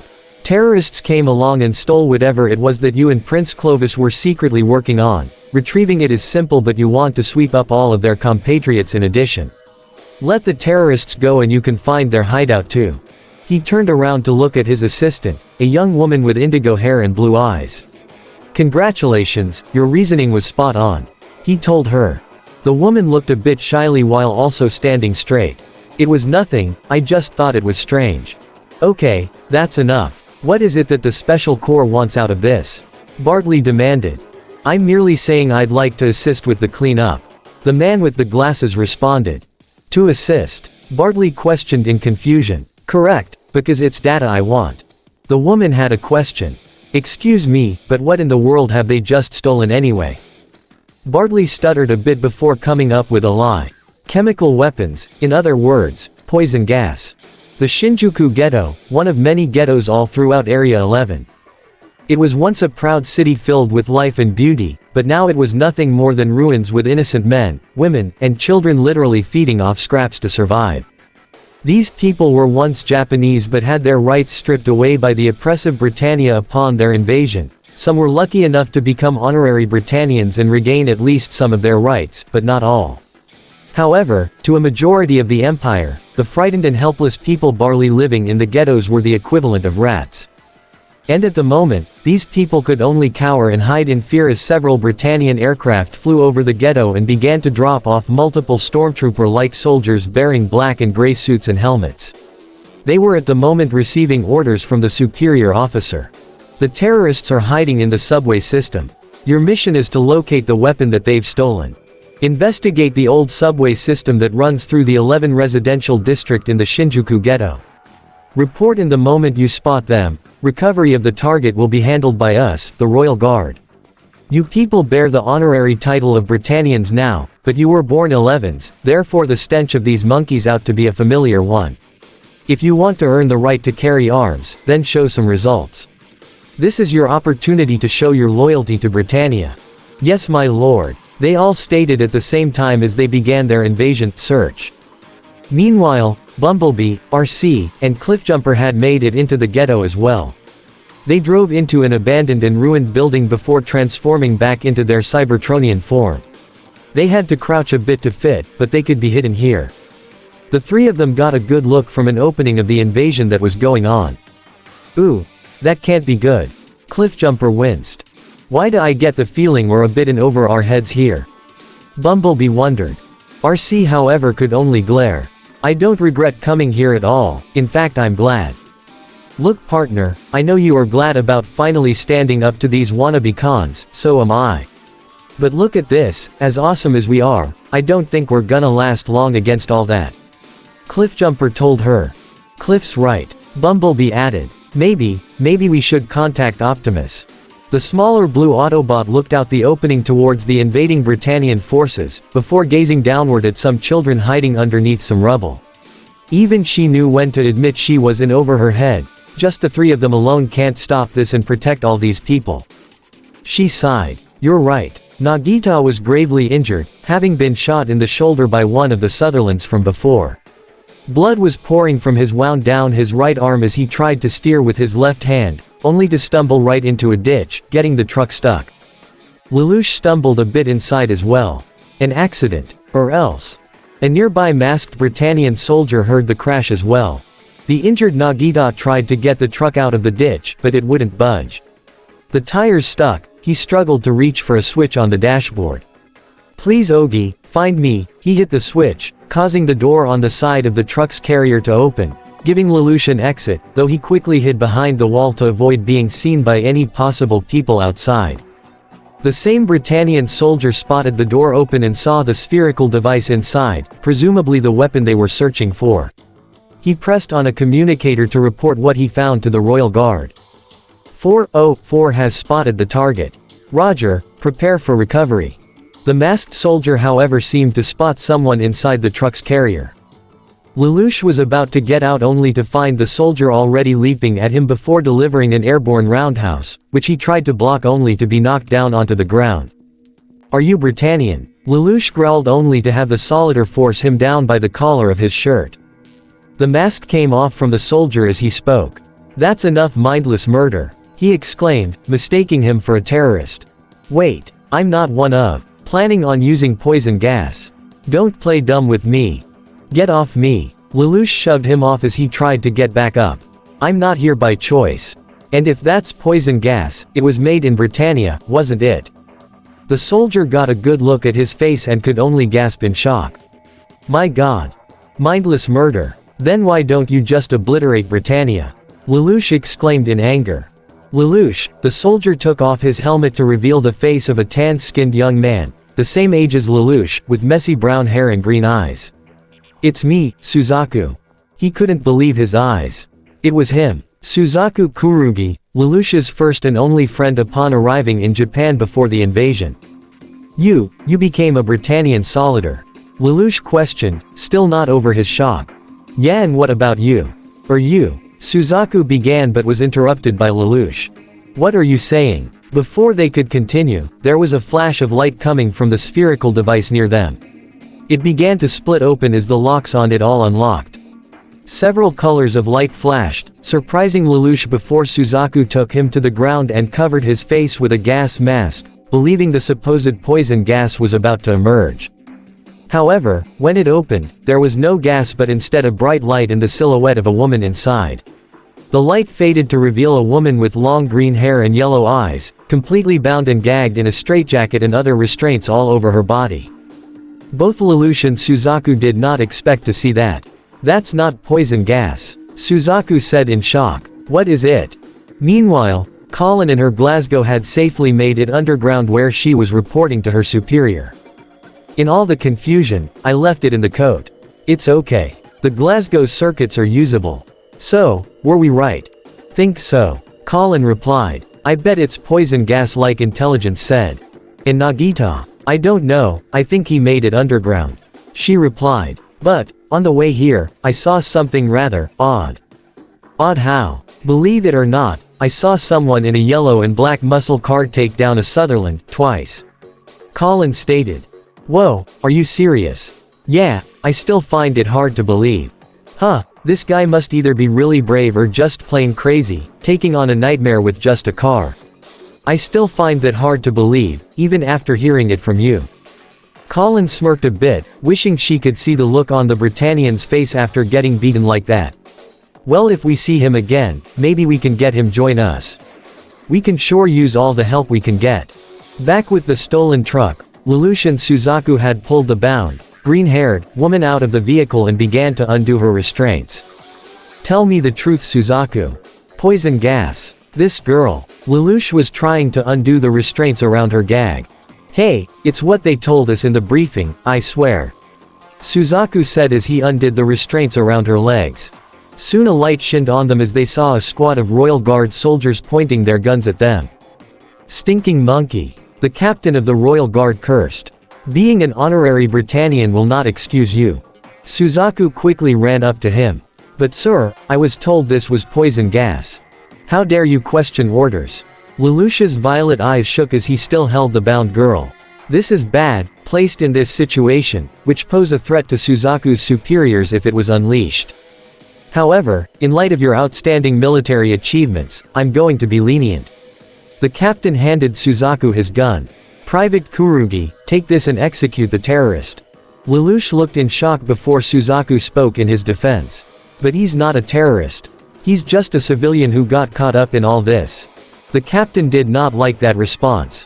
You insubordinate little, that's an order. Didn't you swear your loyalty and life to Britannia?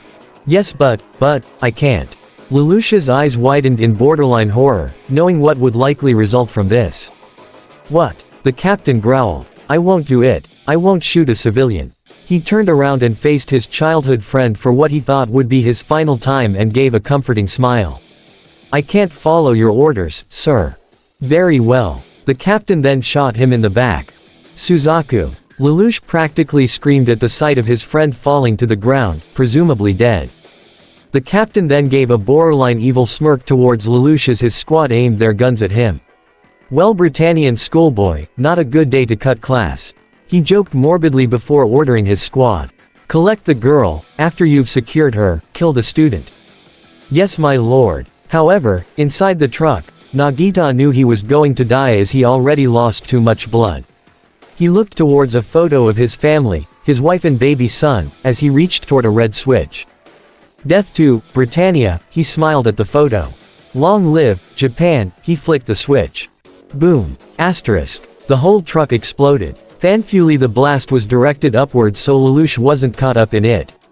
This gave him the chance to grab the girl and run for the nearest tunnel. Prince Clovis Mobile G1 base had moved into the ghetto as General Bartley received the report from the Royal Guard. They got away. And you call yourselves the Royal Guard? He exclaimed in anger. Forgive me, my lord. The blast was mainly directed upwards, but why the hell did you think I only told you people about this? Bartley exclaimed further to Captain. Well, we'll continue the investigation. He reported before cutting off. Clovis himself sat on the throne and was disappointed by these results. The plan has moved forward to the next phase. Bartley was stunned. But, Your Highness, if knowledge of her gets out, I'll be disinherited. Clovis said. Tell them back home we're carrying out a planned urban renewal here. He then stood up and began to speak with a more authorities tone. As Clovis, third prince of the empire, I command you. Destroy Shinjuku Ghetto. Leave no one alive. The Ark. Optimus had walked through the ground brig bay alongside Ratchet, with Fix-It beside them at a catwalk built into the sidewall. They met Bulkhead and Ironhide on the other side as they entered. Anything? Ratchet asked. Nada. Bulkhead responded. Can't find RC anywhere. Bumblebee and Cliffjumper are gone too. Ironhide reported. Fix-It access to Minicon exclusive console onto the wall, which was what would normally be needed to access TELETRAAN1, but since that was currently offline, it also served as a means to locate any Autobot signals currently on the ship. I am not picking up the signals of Bumblebee, RC, or Cliffjumper. Fix-It informed. Perhaps they went out to get some air. He glitched. We don't need to breathe, remember Fix-It. Bulkhead reminded. Where could they have gone? Ratchet wondered. Ironhide could only sigh. Oh, these young bots today. I don't believe we need to guess to know where they may have likely gone. Optimus said. Britannia. Fix it, Ironhide, Ratchet, and Bulkhead all said at the same time. However, before anything else could be said, RC's voice came in via their comms. RC to base, do you read me? RC, where in Primus name are you? Ironhide questioned. Are Cliffjumper and Bumblebee with you as well? Optimus asked in a more patient tone. Yeah, we're right here. Bumblebee responded. You three know better than to leave the Ark without permission, Ratchet began but was cut off by Cliffjumper. Lecture us later. We need backup. Now. They were taken by surprise by the urgency in Cliffjumper's voice. What's going on? Bulkhead asked. A freaking slaughter. That's what's going on, Cliffjumper responded. Optimus, we spotted Clovis personal transport and it just launched an army of Britannian nightmares right into the Shinjuku ghetto. They're killing everyone left and right. RC exclaimed. What? Ironhide shouted. Fix it, Ratchet, Bulkhead, and even Optimus' faces were plagued with horror. How the hell did this happen? Bulkhead questioned. We don't know, Bumblebee replied. But before you say anything, this was not our fault. We just knocked down 2 nightmares, that's all. No one saw us, just our vehicle modes. But that's not important right now. These people need our help. Optimus, I know how you told us that we shouldn't get involved because we'd put humanity in the crossfire between us and the cons, but innocent people are dying now.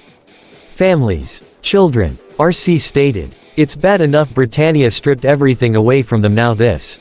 I can't stand by anymore. I just can't. I'm going in and I'm going to do everything in my power to help these people. So am I, Cliffjumper informed. That makes 3 of us. Bumblebee added. But, we absolutely need your help right now. Please, RC was practically on the verge of pleading. Optimus looked down slightly. Deep in his own spark, he hated not being involved. He knew the injustices Britannia had committed and truly did want to help take a stand against them. But at the same time, he feared that if the Autobots became involved, the Decepticons would as well, and there would be no telling what sort of horrors they could unleash on the Earth. Britannia was cruel, no question, but Megatron was on a whole another level. However, it was in that hesitancy that Britannia got as far as they did, and even now innocent humans continue to suffer at their hands. But not anymore. RC, you are absolutely right. Optimus said with a fierce and ironclad resolve. Surprising Ratchet, Fix It, and Ironhide, though Bulkhead smiled at this. For too long we've remained in hiding out of fear. This may not be our planet, but freedom is the right of all sentient beings. Though we may be outnumbered, we will not allow Britannia to hurt any more innocents. RC, Cliffjumper, Bumblebee, we will join you shortly. For now, I want you to do everything in your power to halt Britannia's advancements and protect the civilians of Shinjuku. However, it is essential that you maintain vehicular cover unless absolutely necessary. Understood. RC relayed. Yes sir, Bumblebee replied. You got it boss. Cliffjumper responded. Ratchet, set the coordinates for Shinjuku. Ironhide, Bulkhead, you two are with me. Optimus began to instruct the rest of his team. Fix It, maintain communications. If we find there is a resistance within the ghetto, it would be wise to best work with them and formulate a strategy to push the Britannian forces back. I'm on it. Fix It gave a salute before speeding as fast as he could back to the bridge. About time we're doing this. Bulkhead stated. Haven't had a good fight in cycles.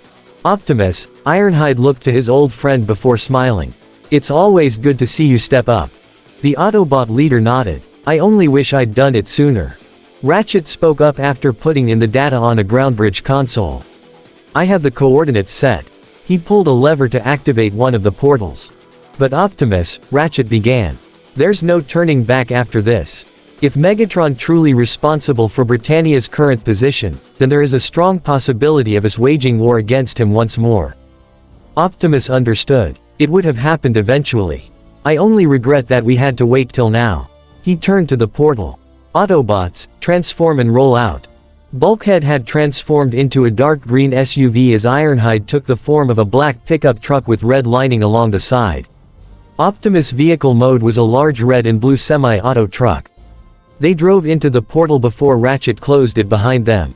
Good luck. As the slaughter began around the ghetto, Lelouch ran with the still-bound green-haired girl through a tunnel underground. She tripped and fell. "What the hell are you?" Lelouch exclaimed as it looked like he was about to have a panic attack. He leaned against the wall and held his face. "This chaos is all your fault, isn't it?" He almost screamed. "Not only that, but Britannia they even killed Suzaku." The girl could only look at him with an unreadable expression in her eyes. "Not there." Lloyd Aspund, the same man from before who questioned Bartley, questioned out loud as he sat on the back of a large vehicle with some sort of nightmare hidden underneath a tarp. He and his assistant, Cecile Crumey, were close to Clovis Mobile Base, which was heavily guarded. "It looks like he's gone to the front lines," Cecile responded. "Even though we brought the Lancelot here," Lloyd questioned further. "Now what do we do?" Cecile asked. Lloyd looked at what appeared to be an ignition key in disappointment. "We steamrolled our way in here, but we don't have a devicker to use it." Lelouch and the green-haired girl hid underneath the floor from a set of stairs that led from underground to the surface inside a ruined warehouse. Lelouch was at the front, trying to stay as low as possible. "Stay quiet and wait here," he told her as he was about to check to see if the coast was clear. But he ducked his head down when he heard gunfire. The soldiers of the Royal Guard had came in and gunned down several civilians seeking cover in the ruined building. "Report," the captain instructed. "We found only 11s here, sir." The captain looked around. "You're sure of it? That exit comes out here?" "Yes, sir. It matches with our map of the old city." Lelouch had heard this and was about to slowly and quietly sink back down with the girl, that is until he heard a little girl crying before she too was gunned down, much to his horror. He didn't even have a chance to dwell on it as his phone rang in his pocket, getting the Royal Guard's attention. He quickly hung it up, but it was already too late. Shirley had held the phone to her ear as a blank look came to her face before one of anger and disbelief took over. "That jerk. He hung up on me. I can't believe it." Bumblebee, still in his vehicular form, had found cover in a nearby alleyway. He honestly couldn't believe this.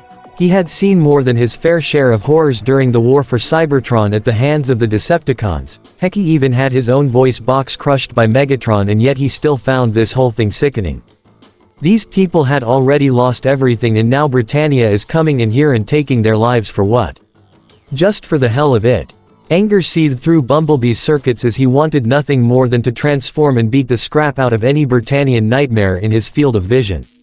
But then he remembered Optimus' orders and knew better than to let his emotions get in the way. Still though, this wasn't just cruel, it was evil. His audio receptors picked up a cell phone ring from a nearby building. His optics zoomed in through a hole in the wall where he saw a black-haired boy being beaten back with guns trained on him. "Oh no, you don't." Lelouch was shoved back against the wall at the back of the warehouse as two soldiers held the green-haired girl, still in restraints, back. What an appropriate location for a terrorist to meet his end, the captain said as all his squad's guns were pointed at the young man. "You scum." Lelouch growled in disgust and hate at them. "Still, you did well for a student. But that is to be expected, you're a Britannian. Unfortunately, my clever young friend, you have no future." All their guns were trained on him as Lelouch closed his eyes. The girl quickly ran in front of him as the gag slipped off her mouth. "He mustn't die." Crash. Asterisk. Right as they opened fire, a yellow and black car crashed through the wall and in front of the squad. Most of the bullets bounced right off its body, but one managed to hit the girl in the forehead, right on a red mark that appeared to take the form of a bird in mid-flight. Lelouch had ducked below the car just as the girl fell to the ground with a hole in her head. The Royal Guard could only look in shock and anger at the car that got in their way. "What the hell? You! Get of the car! Right now! Do it or we will open fire!" The captain angrily yelled at the supposed car. Lelouch, however, could only look in shock, disbelief, fear, and horror at the supposedly dead girl that laid at his knees. So many emotions ran through him at once: anger, fear, sadness, despair, and many others. His hand and whole body shook. How can this be happening? First Suzaku's killed, now this girl, now I'm about to die, before I had a chance to do a single thing with my life. The image of a young girl in a wheelchair with closed eyes and an angelic smile passed through his mind. It's gone in a heartbeat, Nunnally. The girl's hand suddenly grabbed his wrist, and all of a sudden, Lelouch's mind felt as though it was pulled out of his body. You don't want it to end here, do you? Lelouch could not believe what he was hearing, nor what he was seeing. It was as if he was falling down a hole filled with many colors. You appear to have a reason for living. If I grant you power, could you go on? He saw her colorless body flashing throughout a white space. I propose a deal. It looked as if he was now in between two different worlds. One was the world he knew, the other being completely covered in metal. In exchange for this power, you must agree to make my one wish come true. Accept this contract, and you accept its conditions. While living in the world of humans, you will live unlike any other. A different province, a different time, a different life. Many images entered his mind. He saw countless people, as per some sort of religious following, each with the same red marks on their forehead. He even saw what appeared to be two giant metal titans, one with flowing blue energy around him, the other covered with dark purple chaotic energy, clashing in the depths of space. The power of the king will condemn you to a life of solitude. Are you prepared for this? A new voice was suddenly heard. It wasn't the girl's, but Lelouch recognized it all too well. It was his father's. A convergence with the Ragnarok connection. So the myth is beginning once again. Hearing the voice of the man he despised more than anything gave Lelouch all the motivation he needed. A reminder of his promise to his sister and to himself. Yes, Lelouch's voice echoed. I hereby accept the terms of your contract. Bumblebee found himself in a tight spot. On one side were soldiers pointing guns at him, the other side was the boy that he saved and the girl that he couldn't. While he failed to save this girl, and all these people in this place, he could still save this boy. But how? The bullets the soldiers had wouldn't affect Bumblebee in the slightest, but one shot could get this boy killed. He could transform and knock them back. No, Optimus orders. He could just run these soldiers over, but that sounded a bit too morbid. However, before he or any of the soldiers could do anything, he felt a hand placed on the roof of his vehicle form as the black-haired boy slowly stood up, using the car to stand up straight. He held a hand over his left eye as he spoke in a more confident and intimidating tone. Say, how should a Britannian who detests his own country live his life? Huh? Bumblebee thought in confusion as he heard this. Are you some kind of radical? The captain of the Royal Guard questioned. However, he looked a bit confused at this aura that surrounded the boy, this aura of confidence and strength. What's wrong? Why not shoot? Your opponent is just a schoolboy. Or have you finally realized, the only ones who should kill are those prepared to be killed? Saywa. Bumblebee thought as he was more and more confused by the second. In his left eye, a red sigil resembling a bird in mid-flight manifested itself as the Royal Guards could only look in confusion. Wah, what's happening? I Lelouch v Britannia command you. Now all of you, die. The red mark flew from his left eye and into the eyes of all the soldiers present. The light entered into their minds, rearranging and changing patterns in their brains till their red rings formed in their eyes and Lelouch's own will completely overridden theirs. The captain maniacally laughed. Happily, your highness. He and his men all placed their guns to their own necks. Fire. They fired and killed themselves, spilling blood everywhere.